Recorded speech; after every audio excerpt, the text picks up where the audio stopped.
Hi you guys, welcome. This is Jane Kelly, founder of On the Wing, and today we decided to bring our studio outside because it's so beautiful outside. And before we bring out our guests, I don't know if you can hear in the background, but you can hear the bullfrogs singing. It is amazing. And we set up a couple of things that reflect populations of species that peaked last year. So we had a lot of great horned owls, we had a lot of deer, we had lots of bobcat, a ton of fisher. I saw 3 fisher myself, live fisher. And unfortunately, I know a lot of people are asking, where did these elements come from? They came from roadkill. So I scoop them up and then I utilize parts of them. I have a special state and federal license in order to have these items. And then if you ever find roadkill too, like a bobcat or a fisher, you have to get a permit from New Hampshire Fish and Game. So you would call them, and then one of the Fish and Game officers in your area would come out and write you a little permit so that you could actually keep the pelt. But if you look at the patterns and the colors, you can see how they all coordinate. And I don't know much about plants and trees, but I'm assuming that that connects down to the earth level and even below that in the soil. And what insects. We had a lot of cicadas last year, and a lot of dragonfly, and a lot of butterflies. So all of those things connect with each other, and if you look at all the colors, they all coordinate together, which is pretty fascinating. Mother Nature is amazing.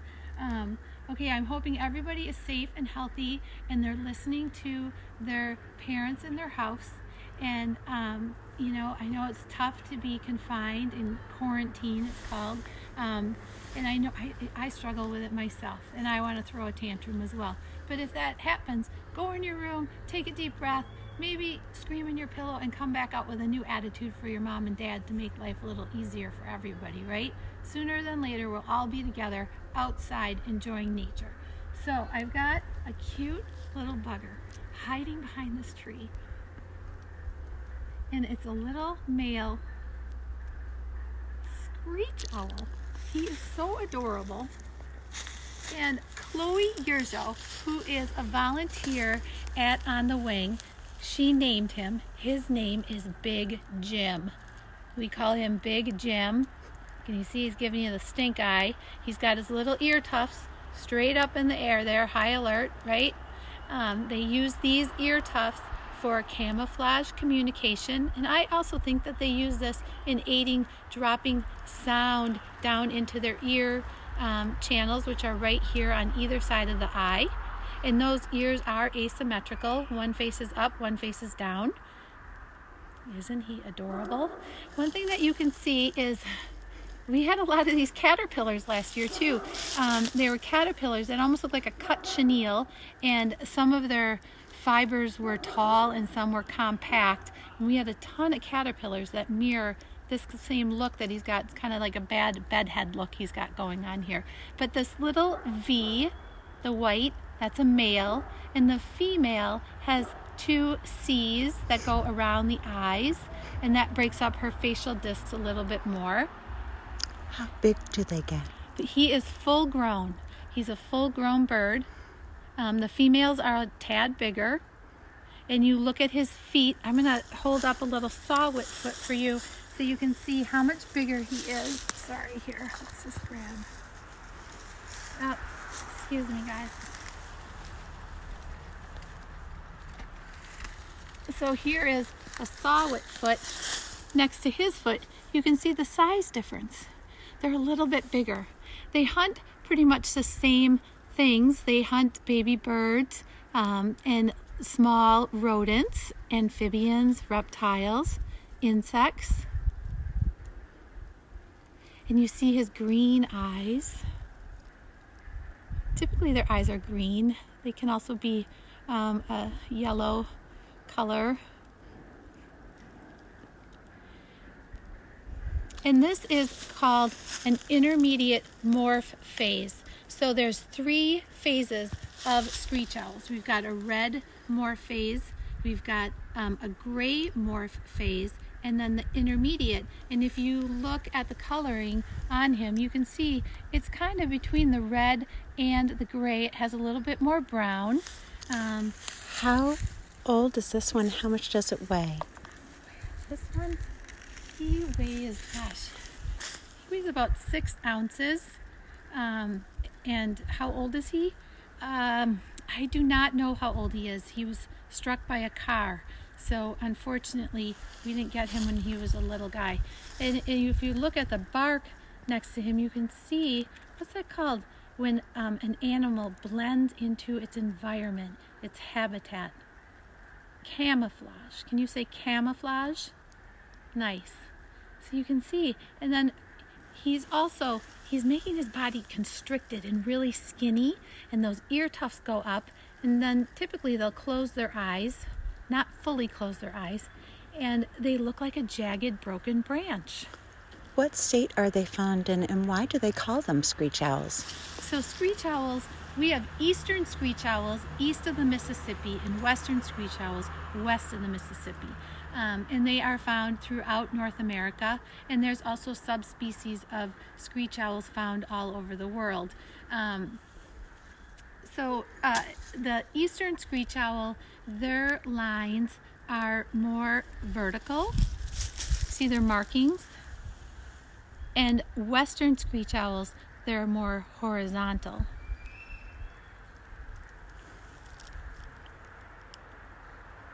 And under these bristle feathers, he has a really nice sized beak and a big mouth where he could eat a whole mouse. He doesn't have to cut it in half. He'd eat the whole mouse in a couple gulps. He'd have to work on it to get it down his throat. What does their call sound like? Oh, they have a sweet little high-pitched whinny. I can't do it because it's too high for my voice. But I recommend going to YouTube and, or Google Eastern Screech Owl call. It's a delightful call, and they're calling right now. They're very active. They're finding their nesting sites right now. And again, you would look for a hole in a cavity of a tree, and something that's facing south usually, so that they can warm up, soak up the vitamin D during the day. They'll poke their little heads out and just soak up that vitamin D. And there's usually more than one entry hole to a nesting site. So they have a back door, front door, side door, so that they could escape if a predator gets in there. Is there a better time of year to cut down trees? Oh, that's a great question. Is there a better time of year to cut down trees? Absolutely. I would say the fall, like later fall, when things have moved. It's not just birds, it's also mammals live in trees as well. Are they nocturnal? Are they nocturnal? They are nocturnal, but they will hunt around the clock when they're during mating season and during nesting season. And again, if you were to see one of these flying and you were walking through the woods and you just happened to get a glimpse of something in your peripheral vision, it might be something very similar to a leaf falling. Did you get to see that? I'm gonna do it again. See, it's just like it's sporadic, and that's how they fly. So if you might dismiss it if you saw it in the woods. Are they solitary, or do they hang in large groups? They are solitary. Most raptors are solitary until it comes to that mating and nesting time of year and raising their young. Something I wanted to say also is people always ask me, I never see an owl. I don't have hawks. I don't have any raptors around me. But yes, you do. Where there are people, there are rodents. And where there are rodents, there are raptors. And so if you're living someplace, there is something controlling specific populations around you. And I want to mention again, with the rodents, they had an influx in their population last year, and so we had an infestation of rats, in particular. And now the white-footed mice are climbing back up in their numbers. And instead of using poison, please use snap traps, electric traps, anything other than poison, rodenticides, because the secondary effect is far worse than the primary effect, and it penetrates into our soil, which goes into our water, and in the end it comes to us. Do you have a question? If that's as large as they get, how small are they when they first hatch? Okay, so how small are they when they hatch? It's interesting.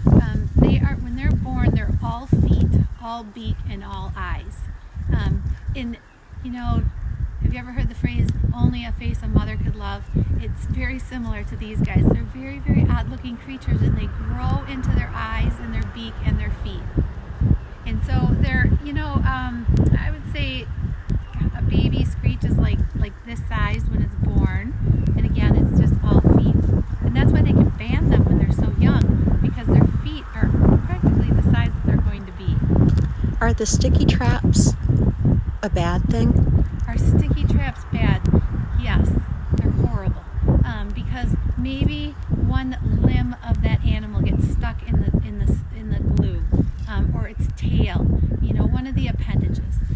So that animal is suffering, and we don't want animals to suffer. I don't want animals to die in general. However, if you need to take care of rodents, I would not recommend using glue traps. How long has Big Jim been with you? Big Jim has been with us for a few months, and he was struck by a car, and he is non-releasable. He wasn't successfully hunting when we assessed him. If they are injured in the wild, do they heal quickly, or does it depend on the injury?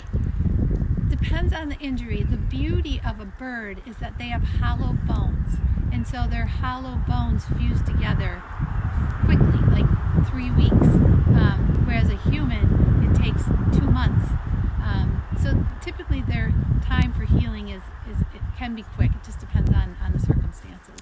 What's the average lifespan of Big Jim? Average lifespan of Big Jim, he would be similar to a saw-whet, that in captivity, 5 to 10 years. And because we don't know his real age, we can't really gauge it. In the wild, I would say a successful screech owl might live 3 to 5 years. How do you care for these birds here at the facility and rehab them? Where does the food come from? Where does the care come from? Oh, that's a great question. So how do we care for the birds that come to us On the Wing? We have an amazing team of volunteers who I miss dearly. They're a part of my daily schedule, and because of this quarantine, I haven't been able to see them. So I've got a great group of volunteers, and then we have people that donate. You can donate to Rodent Pro directly, or to our veterinary emergency and surgery hospital in Brentwood, or you can send a check directly to On the Wing. It's whatever your comfort level is. How long did it take you to train him to be an educational ambassador? Fortunately, Big Jim was pretty easy to train. You can see he's just kind of chilling out. It's more about consistently working with them on a regular basis and conditioning them to elements.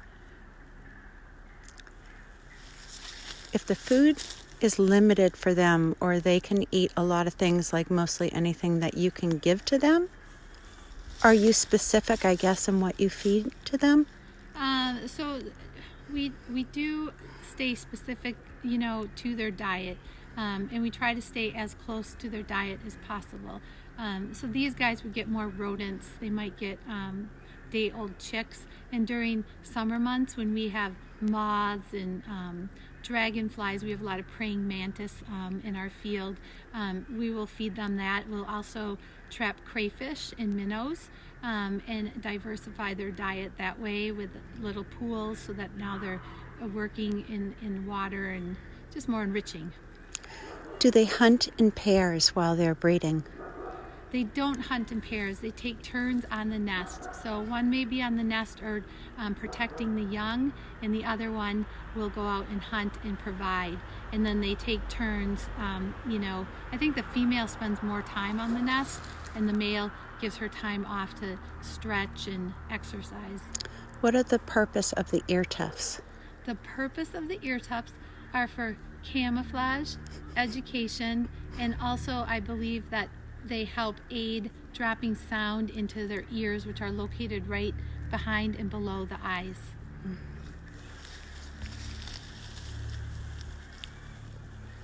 So if you can, get outside, explore. You know, also please be careful of the ticks this time of year. They are out, and the nymphs are the worst, and those are out as well. Use, you know, a chemical or a natural product that you feel comfortable with, but your best teacher is right here, nature. Get outside and learn. You can learn math out here, you can learn history out here, science, it's all right here. Are you planning any owl walks for the future in the summer? Am I planning an owl box? Owl walk. Oh, an owl walk. You know what? As soon as this quarantine is lifted, we will definitely do an owl walk. We'll plan something to all get together and meet up and see each other, right? So thank you so much for tuning in. Please be safe and healthy. Try to keep a good attitude, right? Stay strong. Bye from Big Jim.